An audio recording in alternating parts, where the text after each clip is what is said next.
Welcome board members and guests to the Wednesday, August 23rd, 2023 meeting of the Placer County Transportation Planning Agency, Placer County Airport Land Use Commission, Western Placer Consolidated Transportation Services Agency, and the Placer County Local Transportation Authority.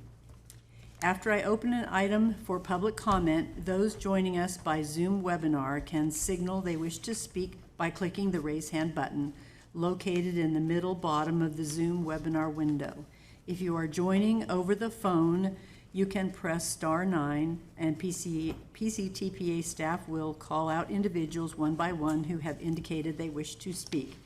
If you experience technical difficulties and are unable to provide public comment during this meeting, please email your comment to solvisable at ssabol@pctpa.net. Thank you. I know that was a mouthful. Thank you, everyone. Jim, would you like to lead us in the pledge? Yeah. How's it going?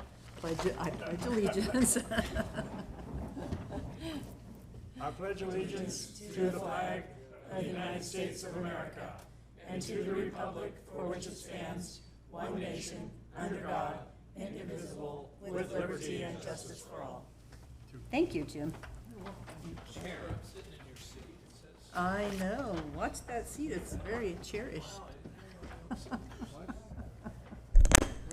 You're the clerk of the board. Okay, welcome everybody. Let's move along here to roll call. Broadway. Here. Cortez. Here. Holmes. Here. Howdeshelt. He's here. Joyner. Here. Jones. Here. Okay, wonderful. All right, moving on to item C, agenda review. Matt? Good morning, Madam Chair. The agenda was amended last Thursday to add item 5 on the consent calendar. The City of Roseville requested the reprogramming of CMAQ funds for the Dry Creek Greenway Trail due to cost increases. So the agenda was posted per Brown Act requirements. And you've got the updated pink agenda in your packet. Yeah. Thank you. Thank you so much. Okay, so we'll move on to item D, AB 2449. Matt? Yeah, Madam Chair, not needed. We have a quorum of board members who are either present or participating remotely with public access. No board actions necessary at this time. Okay, wonderful. And then item E, approval of the action minutes from June 28, 2023. Madam Chair, I move approval. Okay, we have a motion to approve by Holmes and second by Joyner.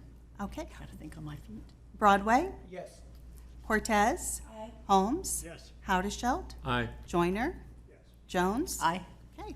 passes. Okay, moving on to public comment. Persons may address the board on items that are not on this agenda. Please limit comments to 3 minutes. We have anyone? Yes, okay. Please come forward. Yes. Jim Johnston. I'm affiliated with 24-hour RV storage. It's on Cincinnati. It's a pretty good-sized storage company. In fact, the largest in California. And we've been there since 2000. We haven't been there, but we've been in business since 2000. Also have a food storage business in Woodland that I've operated since 1979. Nice. We handle 100% of Campbell Soup's tomato products. Other than that, I'm just Jim Johnston, not retired, but I still have a couple of things going. I want to make a note. I'm not being critical of anything except for the loudness of the commercial you people have on television. Has anybody heard it? Geez, I'm a lone stranger. You have? Yeah. No. Yeah, I have heard. Are you speaking to a Measure commercial on one of your streaming? Yeah, boy, and it comes on about 4 times louder than the program that I'm watching. Oh, I watch AON and Newsmax, and it's on both those channels. Yep. And it's giving you kind of a black eye insofar as you got to get to the volume to turn it down because it's that loud. I filed with the FCC to review it. I don't know where that's going, but I don't know whether it's the production company, whether it's you people have control of that or not, but it's not giving you a very good reputation insofar as that thing coming on so loud, because you got to turn it down. Anyway, that's one thing. The other thing is that I talked to Mr. Holmes, and I've supported the supervisors. I've got a couple of supervisors that I've supported in the past, and I've worked on campaigns in the national level. I've ran for state senate in '99, failed there. But anyway, I'm 80 years old, and I'd like to get involved in other things, but it's what it is. And I just talked to Mr. Holmes about how the county and cities got involved in improving state and federal highways. I'm oblivious to the fact that 65 is a state road and 80 is a federal road. And if Eisenhower were president, we'd have that improvement by federal level. But I'm supportive of it, and I'm here at the committee to offer anything I can do for you people, or anything that you guys need. I'm available. I'll give my phone number and whatever. But that's what I just wanted to say. So I hope I haven't eaten up too much of your time. No. If I could, through the chair. You bet, you bet. So I really appreciate the comment on the commercial. What we can do is we will get with our marketing communications team, and I'll talk to them and see if there's something in the audio level, if we can lower that down and get a new file over to the streaming services. So Yeah. what I need to investigate, is it something in the levels, the audio levels in our file, or is it something on the streaming services side? But we Yeah, will- right, that's what I will take a don't- note, and we will I don't know who's actively- guilty, but boy, somebody's not giving you a very good we presentation. appreciate, this is the Yeah. exact feedback we need, so thank you for that. Good, thank you. Madam Chair, if I may, Mr. Johnson, also, I'll follow up on Mr. Click's comments. So the FCC does not regulate the volume? They do, I've got the regulation here. if you Yeah, well, want. actually, they don't. They don't regulate the volume of TV or advertising, of how that comes in, because of course you can adjust that on your, so when, they'll likely either respond and say that's not something we regulate, or they'll say that that is something you'll need to review. Marketing people, which, for full disclosure, that's what my master's degree is in, they tend to increase the actual volume on the produced commercials in order to get the attention of the target audience. Unfortunately, those volume levels, as you've noted with commercials, can vary significantly. And so we need to ensure that we're paying attention to that, because the last thing you'd want to do is turn off your desired audience. Right. So, and we don't always know that without individuals like yourself sharing it. So thank you for taking the time, as Mr. Click noted. We'll follow up on that. But I think from the FCC, it's my understanding from their perspective is that's not an area that they tend to regulate on the volume side. They don't, they can, but they don't. They don't. Yeah, they don't. I see. Yeah, Because there's a absolutely. regulation here Yeah, that there's a lot of things. allows them to do that, but they don't do it. They do not, yes, I sir. see. So, just so you know, so if you don't get a response back, it's Yeah, something I they see. don't get involved, let us take care of it. So Oh. thank you for bringing it to You our got it, attention. okay, great, Okay. thank you. Thank you. Great, thank you so much for your comments. Okay, moving on to item G, the consent calendar. Did everyone get a chance to look over the consent calendar? Move the amended consent calendar. Okay, motion to. second. Okay, motion. Yes, and how to shout was first. Oh.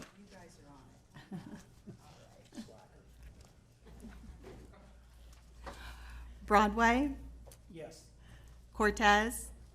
Holmes. Yes. Howdeshelt, Aye. Joyner, Jones. Aye. Motion passes. Okay, moving on to item H, a presentation, PCTPA website update. Corey Peterson and Sylvie Sable. Madam Chair, as they're getting ready, I just want to, first of all, just take a moment to let you know a little bit about this. So, we had a website, we've had that same website for at least a decade, and it was getting a little long in the tooth, and we did some investigation, and I think what you're going to see is just a really new, streamlined look for the agency, and I want to thank Solvi and Corey for all of their work. We also, when we went out to bid for this, had bids anywhere from a few $1,000s to in the tens of thousands of dollars, and we were able to do this for I think, under $5,000. So we did this very efficiently, and I also have to give a plug to Corey, because all the photography you're going to see is Corey's the photographer in chief. But I want to thank them both. Amateur This is a really, really neat presentation that we're going to get to share with you. Okay. I want to thank him as well. I'm captured in an action shot, reading. Ooh. So, right on there. Okay, take it away. Well, Matt stole some of my thunder there, but it's good. So as he said, had our website for over 2 decades. A lot has changed. This website houses the Airport Land Use Commission, the South Placer Regional Transportation Authority, and the Consolidated Transportation Services Agency. And the website itself has proved to be pretty cumbersome for staff, because when you try to upload agendas, it's a multi-step process. And if we want to like edit a page or make a little change, we have to call in a web person who understands the platform, because we are not experts in plugins and coding and all of that stuff. So it's just not our area of expertise. So as Matt had mentioned, we did seek proposals. We got 4. It ranged from pretty wildly, $5,500 to $45,000. We ended up selecting Streamline. They actually specialize in special districts, which were like a special district, and they came highly recommended by the El Dorado Transportation Commission. It took us about 3 months to build the website, and a few things on our wish list that they checked the box on was we need to be compliant. We're a government agency. We need to meet state and federal regulations and guidelines, specifically the Brown Act requirements. It needs to be accessible and secure, meet those ADA standards, Title VI. We wanted to make it easy for people, because I don't know about you guys, but when I go on a website, sometimes I can't find what I'm looking for. So we really wanted the ability for the public, our partner agencies, you as board members, to find what you're looking for. We wanted, as staff, to be able to upload things easily, make some tweaks if we need to, and when we ran into problems, we wanted to have that, technical support. Yeah. So a few of the things that I wanted to call out that Corey will go over was that all of the ancillary agencies, ALUC, Sparta, and CTSA, they all have their pages on top, because a lot of people, they may only be interested in going to ALUC. So we wanted them to be able to not have to, dive deep into doing that. We trimmed down a lot of the text. We have a lot of pictures. Staff can now easily upload things. It's a drag and drop, so we love that. And again, it's easier for the community to navigate. So I will let Corey take it away. Perfect, thank you. So I'm actually going to have the county staff, there we go, they're on it, switched over to the website so we can go through a quick tour of the website. So as Sylvie mentioned, we really wanted to make this easier for the public and easier for board members, for staff, for everybody to access information, and also to kind of, maybe spruce it up a little bit. So this is kind of like the intro page. We wanted to highlight, each of our kind of ancillary agencies and keep Placer moving. As you scroll down, we actually have some news features where, every so often we'll switch these out with current events of what's happening at PCTPA. You can easily find, meetings if you want to find agendas, be able to contact us, get our staff contact, or go to, of course, all of, you lovely people. You can all look up our board members, and we made sure to get all that information updated. So as Sylvie mentioned, we wanted to make sure that all of our ancillary agencies had their own page. So if you wanted to, say, go to information about Sparta, you can easily find any information. All of any project related pages or any, like all the ancillary agencies all have a staff contact associated with them, and it goes directly to the person who works on that. So for example, Rick and I handle a lot of the Sparta stuff, so our contact information is directly listed on the website for the public to be able to reach us. You can also do the same thing for the ALUC. If you have a land use project and you're just interested in going to ALUC, you can go and easily find the ALUCP, the fee schedules, and any other resources you may need. Another unique aspect of this website is from the old website, what we did is, all of the, environmental documents, project study reports, all these really big, bulky documents were all just listed on each project page. Well, to kind of clean up the website, we all moved it to one central, what we're calling the resource library. So if you need to find anything about, say, the 8065 interchange project, if you're, you just are dying to read the environmental document for the 8065 project, you can find that right here in the resource library. So we also wanted to make it easy, if you wanted to find information about a particular project, you can go on to, we have project-specific pages. So you can go to 8065 interchange. Again, it has a staff contact. You can read about the project itself and its benefits. And then kind of moving over to looking at, the transparency side, so you can find all the information about the agency itself. You can find all of our agendas very easily. And of course, we got a nice shot of Mayor Haudeshelt reading his agenda and attentively paying attention.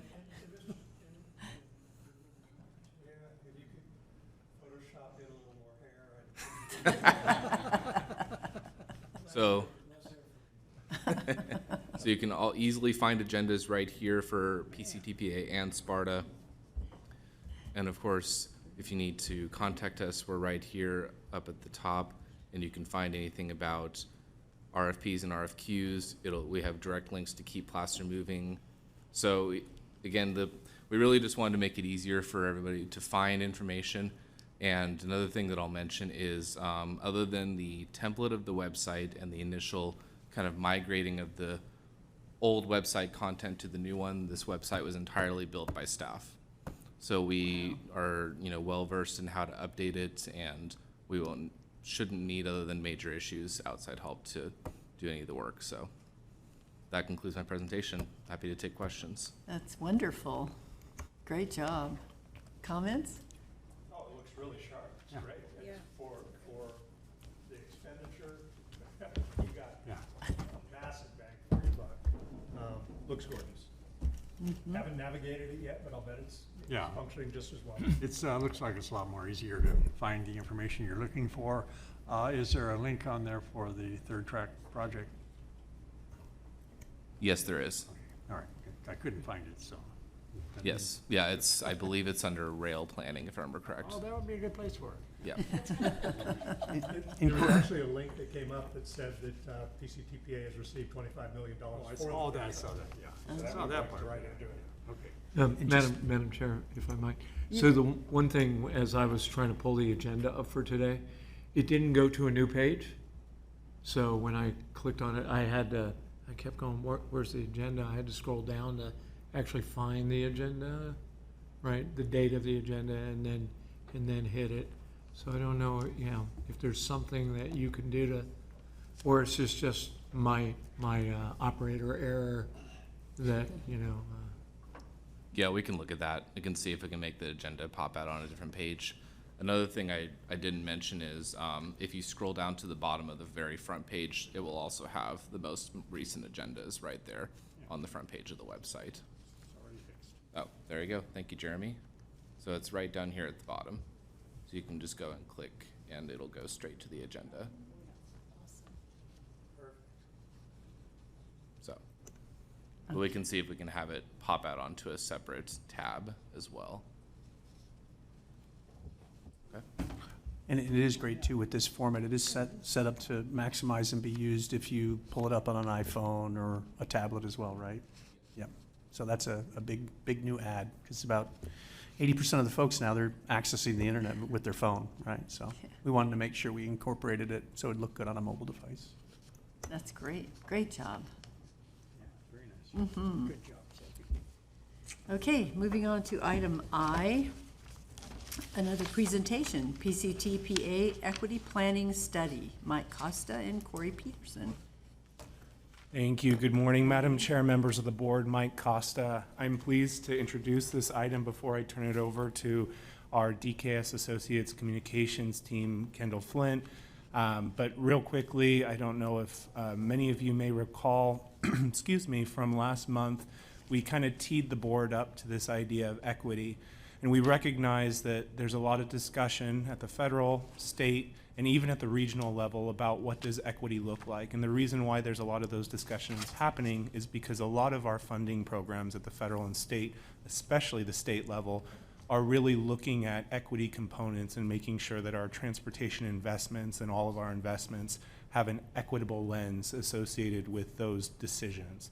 So in that effort and in the spirit of trying to maintain competitiveness to be able to qualify for and compete for state and federal funding, we at the PCTPA staff level want to look at what does equity mean for Placer County, because we recognize that our partners in the Sacramento Area Council of Governments, or SACOG, are examining equity on a regional standpoint, and we want to complement those efforts, but we also want to dive deeper and look at what does equity mean for Placer County. So I'm going to turn it over to Kendall Flint, who's going to share a little bit about the project that we're working on to study equity and how that applies to PCTPA moving forward. Kendall. Thank you very much, Michael. Good morning, Madam Chairman and members of the board. As Matt just suggested, I would just like to say I am Kendall Flint. I'm the Regional Director of Communications and Strategic Planning for DKS Associates, and we were selected earlier this year by staff and through a procurement process to be your on-call for communication services throughout the various programs and initiatives that PCTPA and its other agencies take on. I have about 30 years of experience in transportation outreach and engagement, including strategic planning, and most specifically as it relates to today's item, I've recently completed a number of both national and regional projects as they relate to establishing equity policies specifically for transportation agencies. So very excited to be part of the team here at PCTPA and really excited to kind of show you what we're talking about this morning. An equity study is something that for those of us that have been around for a while, you may have heard climate action plans maybe 15 years ago, and it was sort of like, what is that? And now everyone has one. Equity is kind of in that same place right now. And so what we're trying to do with this is basically utilize a qualitative and quantitative set of data so that we can measure impacts of various equity policies on how they might affect residents, businesses, and users of our transportation infrastructure throughout the county, right? So the idea here is to take a look at that very similarly to the way we look at cost-benefit analysis. That says, okay, when we're looking at how we're going to plan our funding and our programming, this is one of the considerations. Now, it's different than some of the other things that you may see come before the board in that the end result here is going to be a series of recommendations for staff to consider as part of their process of reviewing. It is not going to be adopted by resolution where it's written in stone, because different equity policies apply differently to different projects and programs that this agency may take on. So what we're really looking at more than anything else is to set the agency up for success in terms of not only to continue to deliver projects, programs, and initiatives that benefit all of the residents and businesses within our communities, but also to make them more successful in terms of their ability to acquire grant funding successfully. And right now, with both the state, federal, and as Mike mentioned, even with regional efforts, equity is part of the grant application process, and they want to know that you've considered that and made sure that, as an example, not all projects are going into predominantly affluent areas, or that some segments of the population are not being overlooked. So when we complete this process, it's really an enhancement, if you will, or I said to staff, sort of the cherry on top of the current effort that's being taken on by the Sacramento Area Council of Governments with their equity plan. So they're looking regionally. We're taking that material, and then we're kind of taking a little bit of a tighter look just for Placer County and Placer cities to make sure that it's specific to this area. And then once we have all that information in, some policies may find their way into the regional transportation plan, and then DKS is currently in the process of updating the agency's public participation plan. And you'll probably be seeing some language that'll come out of the equity study that will go into that as well. And again, all these things set us up for success to make sure that we're providing equitable services and equitable access to transportation countywide, and also the ability to, again, get those grants. Now, Our process is going to be a relatively quick one. We are going to be, first of all, looking at the various populations here in the county. And there is a lot of diversity here. We have different people by age, by race, by income, by the distance they are from things like bus stations or rail stations. And one of the things that makes Placer County different than, let's say a comparison with Sacramento, is that we have quasi-rural areas here. And so in some communities, one of the things that you might look at is access to streets, curbs, and gutters. And we have places in this county where local residents would not be happy with streets, curbs, and gutters because it's not what they want to see in their neighborhood, right? So that's one of the reasons that we look at these specific to the micro market to make sure that's really happening. And so in order to do that, we're looking at all these different parameters and then where people are getting their shared community benefit, right? So that we make sure we can't provide everything for everybody, so that sets us up for failure, but we can provide at least a process that shows that we're going to be looking at this in a fair and equitable manner moving forward. So the first part of this is really doing a snapshot of the population. This is based on an ESRI document. You may have heard of ESRI before. We all use that for our GIS, Geographic Information Systems. And it's a pretty basic setup. The federal government also has that through what they call heat maps. This is a quick snapshot, for example, of the at-risk population. Interestingly enough, this particular program was generated out of COVID, because they wanted to see where there were pockets of people that were going to be more challenged in terms of that particular time in our collective lives. Not fun. What we're doing, though, is a little bit different in that we're taking a next step with a group called My Sidewalk. And this allows us to set up more than 800 different types of measurement tools that are specific to this area and are updated as new information comes online. So a lot of us are used to using, say, census data. That was 2020. The 2020 census data is already kind of out of date as we're moving here into 2023, 2024. And because of COVID, frankly, we saw a lot of people moving in and moving out of areas, which changed the numbers. So the great thing about this is it allows us to get real-time updates from a variety of sources through the federal government, through state, through all types of different means. And if anyone wants to see the detail on this as we go through in this particular presentation, we can provide that to the public and to the board so you can see where the data comes from. Let's suffice to say it is not generated on a Facebook website somewhere. It's all real data that came from someplace that's been vetted. In this case, we're looking at all types of opportunities within the county, as I mentioned, whether it's people of color, age, any of these things. And all of these data sets are public facing. So any member of the public or any board member could go onto the site. By the way, this will be on the PCTPA website, and look specifically at your city, at your neighborhood, at the region, and go exploring on what kinds of things are different for each of these populations. One of the things we look at, for example, is safety. And what we've seen historically, which is unfortunate but true, that oftentimes in low income or low areas where there is a preponderance of multicultural folks, we may see higher impacts on public safety, more crashes, more people that are injured in pedestrian accidents. So this is one of the things that we look at, say, all right, as we're making these investments, are there areas that we should be considering that? I'm also looking at mobility. Mobility is not just access to a car. It may be your physical ability to get from point A to point B. My father is now 86 years old. He was a former SCAG vice president and board of Metro. He takes Metro now, and we all thank God for that, because him behind the wheel would not be a good thing. So, but again, with this, we want to say, all right, what kinds of decisions and investments are we making to make sure that people who are mobility challenged can get from point A to point B?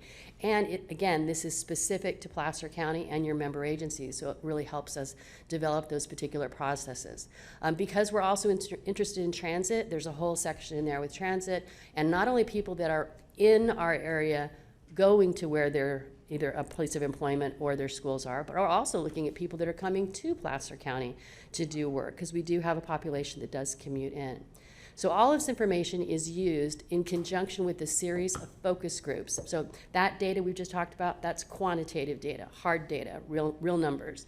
But then we have what we call the anecdotal part of it, right? So we're going to be doing a series of focus groups made up of representative populations within the county and talking with them about some of the challenges they have.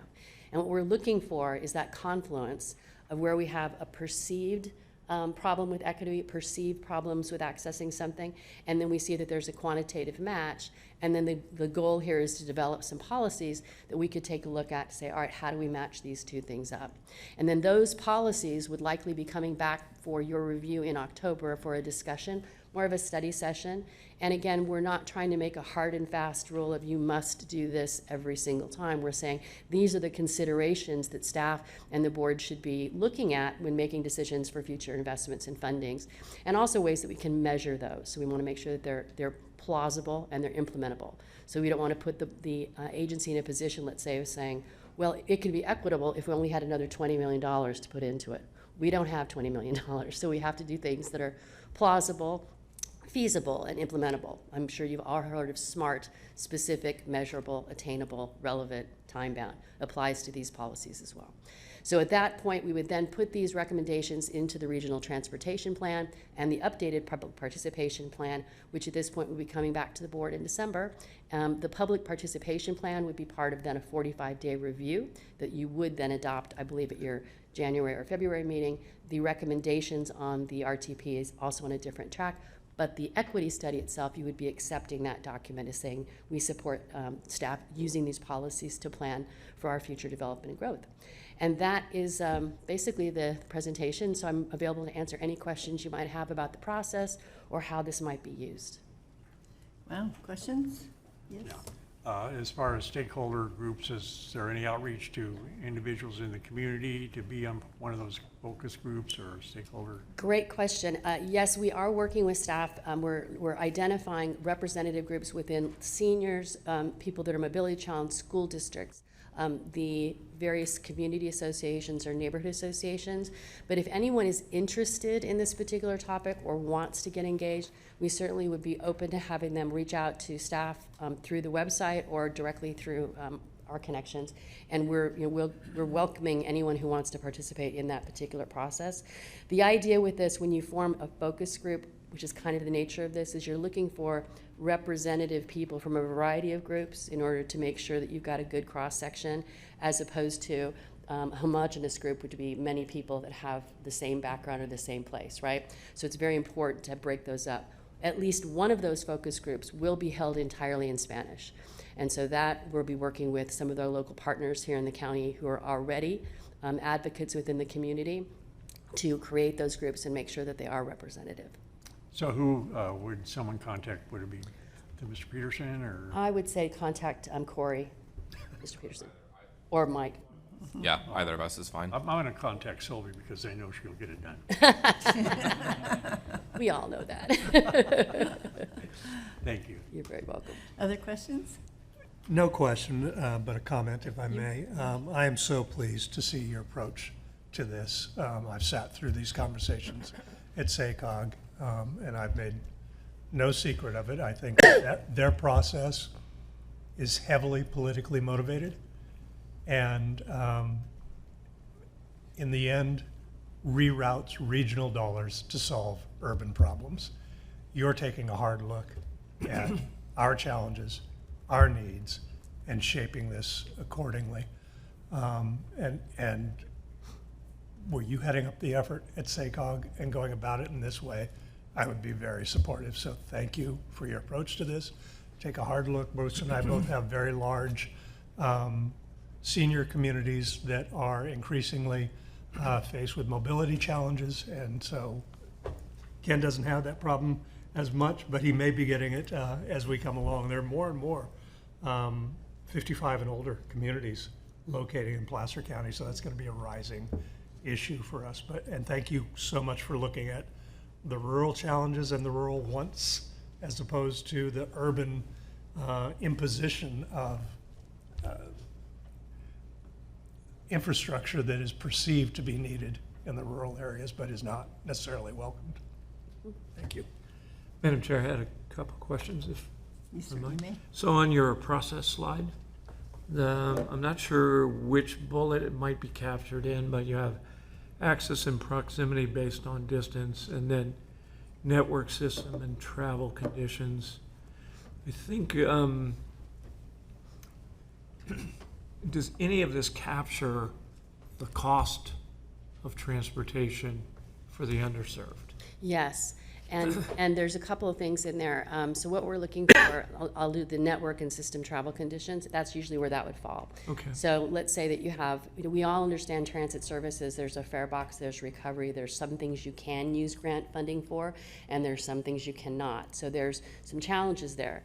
We know from doing these studies over the years for unmet needs that, especially in our low-income populations, they're almost always going to be struggling with the fare box, even at a reduced rate. So there's always going to be that challenge and that balance. But what we're trying to do here with this type of a study is figure out what the tipping point is on that, what the number is, and then at least make everybody aware of what that is. And then as we look at policies and programs going forward, giving the board an opportunity to make those decisions. Now, in some areas, we just finished one for the Tahoe Regional Planning Authority. And in their case, they are willing to change some of their subsidy money going into offset.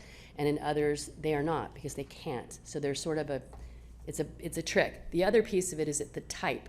So we have light rail here, we have traditional bus services, and then we have point to point. And so there may be other opportunities there where we're either encouraging policies that support private-public partnerships where we either have health agencies or senior centers or a number of your over 55 communities that may be able to meet those gaps. And so it's putting in policies in place that might encourage or reward that without completing the exercise. I can't tell you today what those would look like, but we absolutely have to look at cost because that's usually the biggest barrier to accessing public transportation.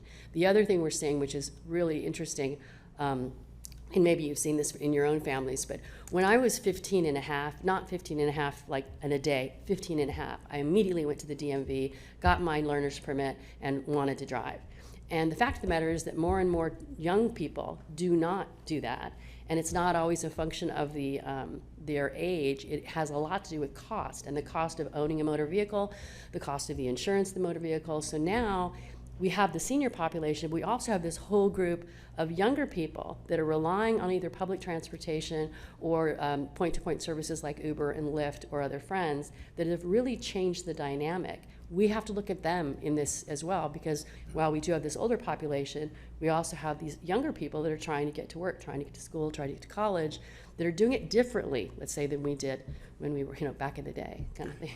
Yeah, so what I was searching for is, what I think is there's an inconvenience cost.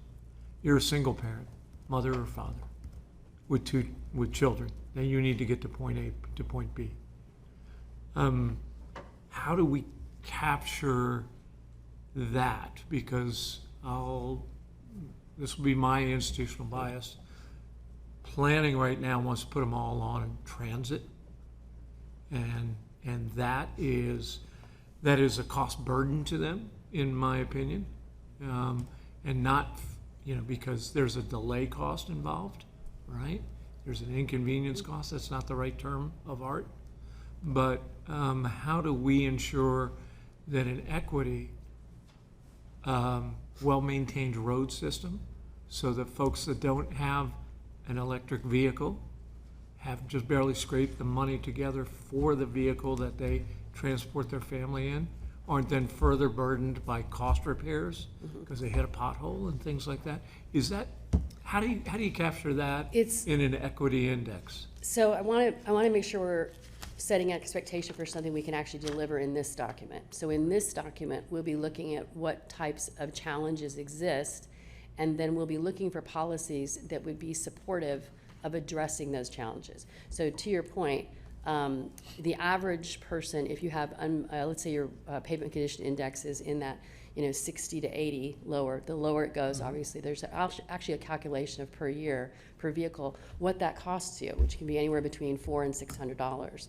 And when you, just as a fact, if you go over to a sales tax measure, you'll find that the average family might pay, a tenth of that. So there's some interesting math with all that. But that being said, what the policies would be doing is encouraging staff and encouraging the board to explore opportunities to fix that problem or to address that problem. The equity study will not come up with the solution, but rather set policies in order to support that type of exploration. What we're seeing in many of the other agencies really is encouraging public-private partnerships and using community-based organizations and leveraging other relationships in order to meet that gap.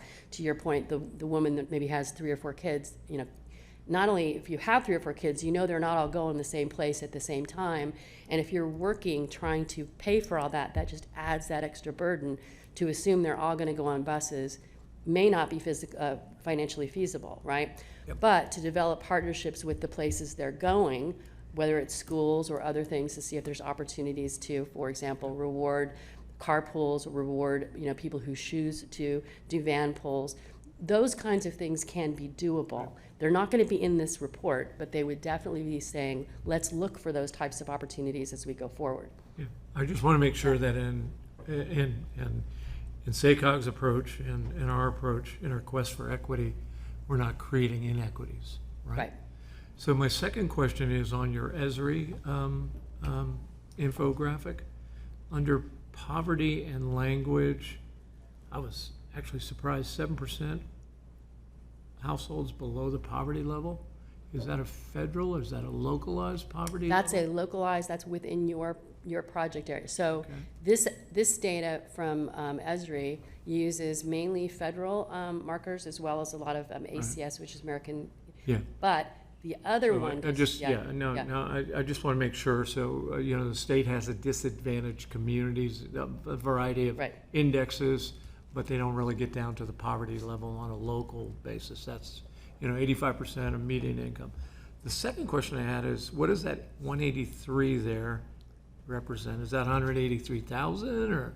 183 properties, Prop 65 plus speak Spanish and no English. I'm What is trying that to, one? I Yeah. have to admit, I've got trifocals on and I can't see that. That only speaks Spanish. Yes, But, it's 65 years plus that speak Spanish and no English. okay, 'cause- Yeah, that's the age, and that is the projected number of okay, I individuals. see it. Yep, I see it on the right-hand side. Thank you very much. You're sharp as a tack. Okay. Thanks for your answers. Other questions, comments? So real low-hanging fruit on the equity side is something we can all see and we don't do anything about. It's as SACOG tries to go after vehicle miles traveled and reduce those. Every school year, as classes start up, there are massive lines of parents taking their kids to school, having to take their time, put them in their vehicles, possibly to multiple schools, and take them to those institutions. We used to run school buses that solved both the vehicle miles traveled problem and the problem of that parent trying to deliver each of their students to their school. Is there any way that we can apply an equity lens to this? And It's a very difficult question, and I'll explain why, because we're working on this actually with numerous jurisdictions in California, actually also in Washington, in Oregon. When you go to the school district, they're going to tell you that the school district lacks the funding in order to continue to maintain and service and provide that bus service, right? Then you go to the local transit provider. We're doing this right now for San Mateo County in the Carrillos Unified School District. We're talking with Samtrans, which is the local transit provider, and they're saying the same thing. We can't get enough buses to make that work. We've hit a happy medium with that, where we're negotiating with the school district to provide what's called a line bus, which doesn't go through every neighborhood perhaps like it used to, but goes down a main road that if you can get the kids to walk 2 or 3 blocks, that they can be picked up. And if we get Samtrans to add in just on Monday through Friday runs, just at peak service hours, that might be possible. This is all negotiations, and that's really what that comes down to. Now, in an equity policy document, what you're looking at is policies that would encourage collaboration and cooperation with providers that can help address these types of issues. You as an agency are unlikely to be able to solve that problem without those partners. Now, with the transit providers that Mike's already working with within the Roseville area, there's some, again, opportunities, but that's what we hear from most time from the school districts and from the transit providers is like, nobody has enough money. Where did all the money go? We're already paying more money than we need to pay. Who's got all the money? So it's really a question of figuring out creatively, how do you make that happen? I can tell you that what we're seeing trend-wise, again, is more collaboration between public and private partnerships, where we're seeing if Corey decides that he's going to carpool for the week, that he might be responsible or get a $10 gas stipend to offset him taking all the kids that week. And those are kinds of incentives that we're seeing happening in some of the other communities in California. Again, it's not always possible. We're also seeing in some places where they're doing subsidies for things like Lyft and Uber for seniors. Some counties are having their senior centers, for example, provide the call center access to reduce that cost so they can put more money in the buses. Others are shifting from the larger buses to smaller, fewer passengers, again, so they can be more flexible. So the equity study won't have any of those specific things, but it would set up policies to encourage the exploration of those things and prioritize those. So if, let's say, you have two projects that are pretty similar, but one perhaps addresses the equity better, that might be something that staff uses in its recommendation to the board to say, let's go with option A instead of option B, because it does help us get there a little bit farther. But I want to just be very clear, we're not going to have those implementation policies in the document. It will be a guidance document about what to look for and making sure that those decisions are made equitably. And again, not overburdening, because that's the other piece. You don't want to overburden one group in order to fix a problem for somebody else. You're trying to achieve balance. And if it was easy, everybody'd be doing it. But it's not easy, and it's especially not easy for those of you that are elected officials that have to make those decisions. Yeah, I appreciate that. That's very helpful. And just one last thought. I had never considered distance as an equity challenge, but it most certainly is. And with regard to those school buses, it was the state in their infinite wisdom that cut all the funding for school busing, 8 to 10 years ago. And then they put the challenge on us for vehicle miles traveled when they put the burden on us. So we just need. Somebody was on the county school board. Yep. And actually, my husband was a director for maintenance, transportation, and operations for a couple of school districts and knows the challenges. But we need to lobby the state to try to get those funds back. Maybe at a possible deal. Anybody else? Your presentation was wonderful. Thank you so much for it. It was very clear and concise. Thank you very much. Appreciate your hard work. Looking forward to being here again. Oh, I'm sorry, one more comment. She's, Sylvie's sitting here trying to get my attention. Peter, you're free to speak. Thank you. I just have one simple comment. This is one of the most impressive presentations I've ever seen at PCTPA. And I think in a nutshell, what shows it quite clearly is there was discussion from all the members. And so I think it brought out a lot of stuff that I think is very important.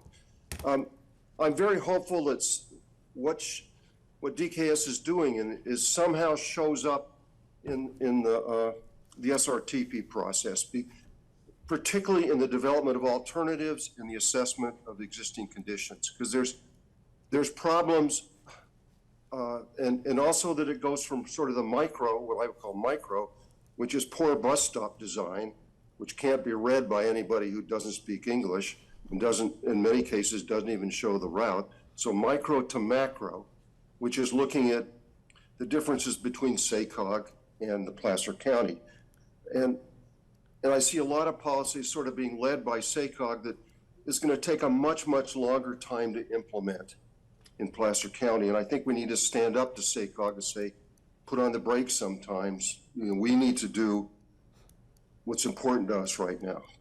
That's all I have to say. But once again, I think this is an extremely impressive presentation, and I hope it shows up as having some input into the ongoing processes. And I particularly commend DKS, which is a major transportation planning and engineering firm, to bring in a group that can integrate the technical and the public engagement. It's very impressive.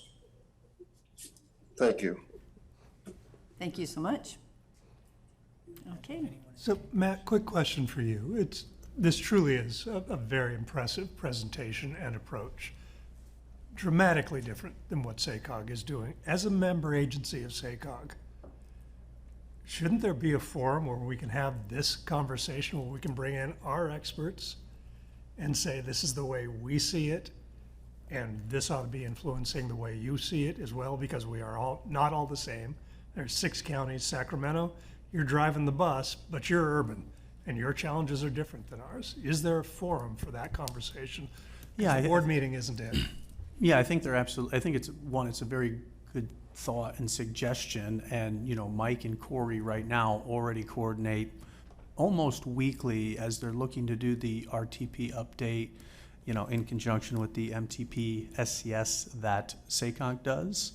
And so there is a lot of staff collaboration, and as part of that, and as you've heard in previous presentation, we will have a new chapter on equity in our RTP. That will be one of those new things. And so there's going to be staff level coordination. So I think based on this suggestion coming from you, we can look to integrate this and have some dialogue with them about sort of our equity work and DKS's presentation. Yeah, I think it's a good suggestion. And there is the forum, yeah. Before we move on, we should check and see if there's anybody, I'm sorry. Director Joyner, are you suggesting more, though?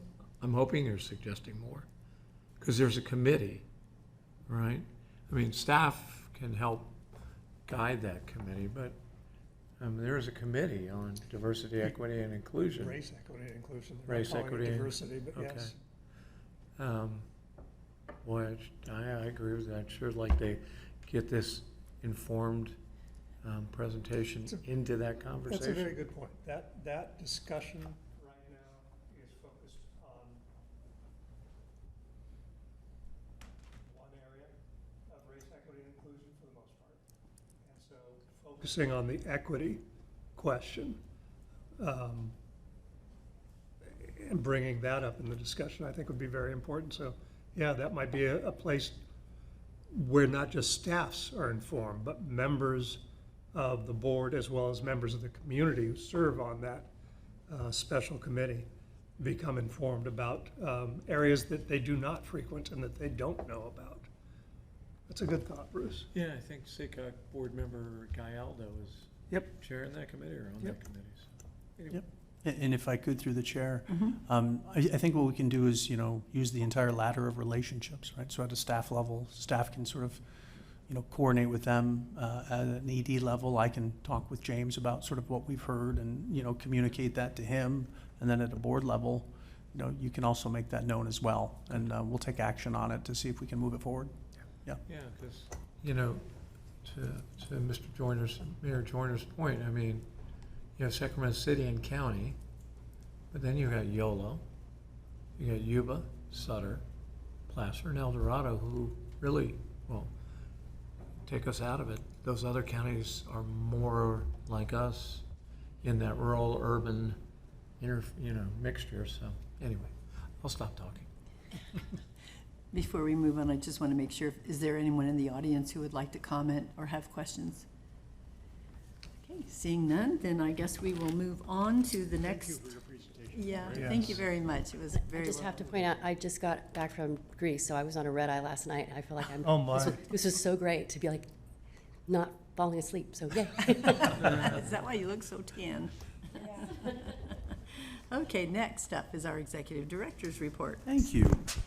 And I just want to add it, thank you, Kendall. And, we're so happy to have DKS on our team. And I think what you're seeing, this is sort of the first presentation of some of the new consultant staff that we've procured and brought on through a competitive process. And this is the sort of, just quite frankly, the standard that we're going to continue to drive for in all of our procurements. And, we look at DKS as, they're on our org chart, they're our, seconded staff, and they run our communications. So thank you very much for making it, and welcome back from Greece.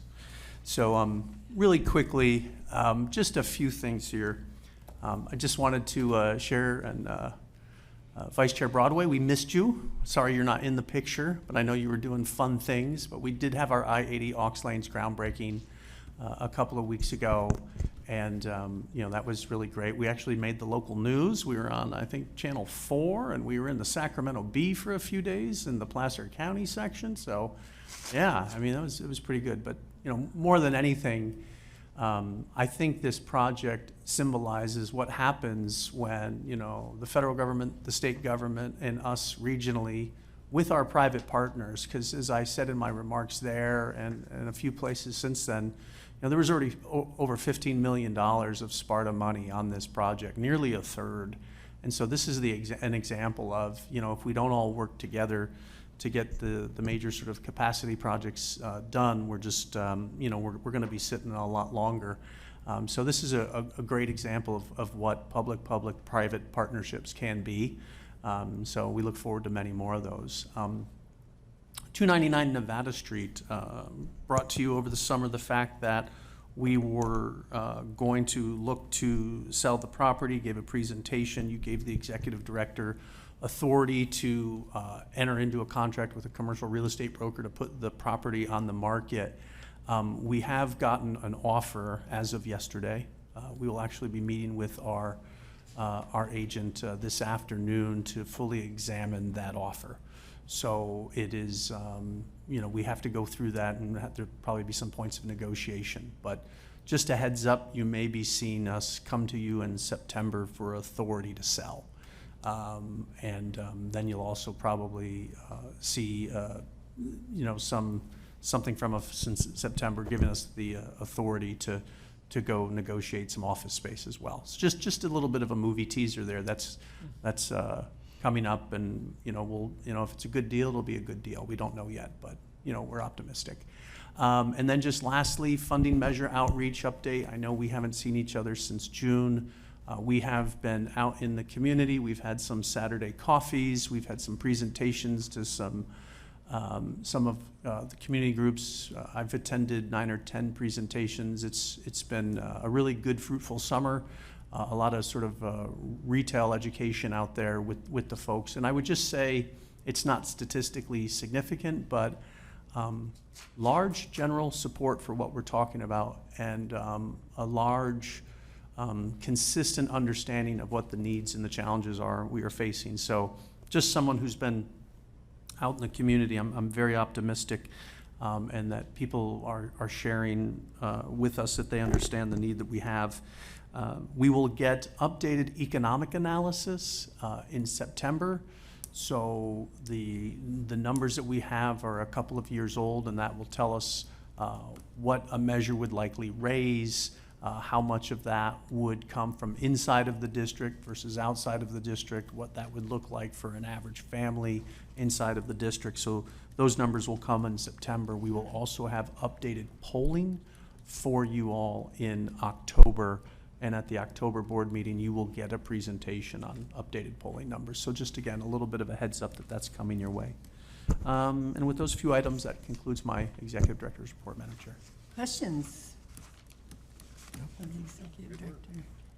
Great job. Thank you so much for that. I'm glad to hear your community coffees are being successful. Yeah. People are showing up. That's good. And you're getting an overall general kind of an impression from them that they're supportive? Yes, absolutely. And, the public understands fully, and they're supportive, and there is a lot of, confluence around what the problems are. People are smart. People are out on the roads every day. They can tell you, well, let me tell you, the bottleneck's right there, and if you make the turn and the sun's coming up, you're gonna, they know their community. And whether it's a highway issue or some of our transit dependent folks, and they know, hey, if I'm trying to get into the Bay Area, the problem is this transfer right here makes it really difficult. And if you all could just clean that up and help us with that, I would be able to get to the Capitol Corridor and into the Bay Area easier. So very consistent understanding as to what the issues are, which is great in helping us with our planning and identifying what those priorities are. Right. Great. And- Thanks so much. And Madam Chair, while Yes. they may not have showed up on August 5th at Mojo's for PCTPA, my old server skills, I just walked up to their table and provided them some information, asked how their day was, right? So they weren't necessarily there, but they were corralled. Yeah, we gave out some good Danish. Yep, had to do the same thing at mine. Yep. Had some big parties there, and we shared our Did you? sweet rolls with everybody. Matt and I had 40 people at ours, Yeah. and over 200 online. Yeah. Wow. That was That's- an age. did you do? That's This a was, success. What, 3 weeks ago? In Lincoln? 2 weeks ago? Yeah, Two weeks ago yesterday. In Mine, it's all blurring together. Wow. I We guess need Saturday's to not get the to- thing to do. Yeah. We need to get together and do something in that kind of east, Yeah. We need to west go with Roseville Yeah. where we, Well, and where we it's come interesting together. too, because you're right, you might not have had, a huge crowd of people who show up on the patio or at the restaurant, but you had thousands of impressions on the digital advertising that we did. Thousands of people read your ad, and we know, and clicked on it and looked, and we know how many seconds they looked at it. So, Okay. they didn't all decide to come out on a Saturday, but they did there was messaging around it, so. Yeah. Maybe Sunday after church.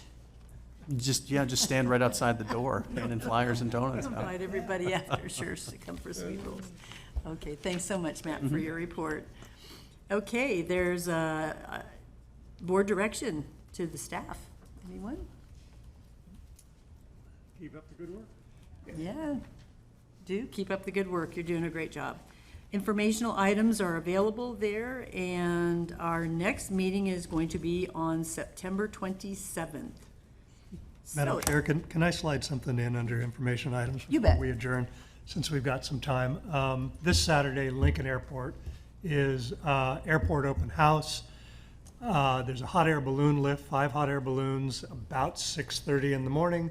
There will be tethered hot air balloons that you can ride in as well. And I would- That is early in the morning as well. It's weather dependent, and so those early morning hours where the air is calm is the perfect time for that. Opening ceremonies for the entire event start at 10 a.m. with a T-38 flyover from Beale Air Force Base. There'll be warbirds, current military aircraft, car shows, all the rest on the ramp that everybody can tour, food trucks, everything there. So come on out. We'll be judging that is this Saturday. So we'll be judging the airplanes, the cars, and announcing the winners probably about noon. For anybody who wants to come out and see that, it's a great event. Usually draws about 10,000 people. So Wow, be aware. sounds like fun. It is. Sounds like fun. Okay, is there any other information to come before the board? Seeing none, this meeting is adjourned. Thank you.